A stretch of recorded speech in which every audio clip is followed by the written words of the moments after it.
అలనాడు అపోస్తలులు ప్రకటించే. దేవునికి ఇష్టమైనది ఏంటో నువ్వు తెలుసుకోవాలి. దేవునికి ఇష్టమైనది ఏంటి? నీ హృదయం దేవునికి ఆలయం. దేవునికి ఇష్టమైనది ఏంటి? నీ దేహము దేవునికి సజీవ యాగం అవ్వాలి. దేవునికి ఇష్టమైనది ఏంటి? నీ నోటి నుంచి నీవు జిహ్వాలములు దేవునికి అర్పి. దేవునికి ఇష్టమైనది ఏంటట?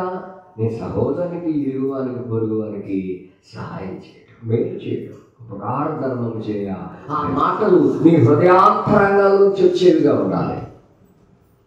పై పెదవులతో మాట్లాడే మాటలు కాదు దేవునికి. అందుకన్నాడు ఎల్లప్పుడూ కూడా స్తుతియాగము చేసి జిహ్వలను అర్పించదము. ఎందుకంటే వదనాలండి. ఒకరికొకరు తత్వాలు కూడా వదనాలు చేసుకోవాల్సిందిగా తెలియజేస్తాం.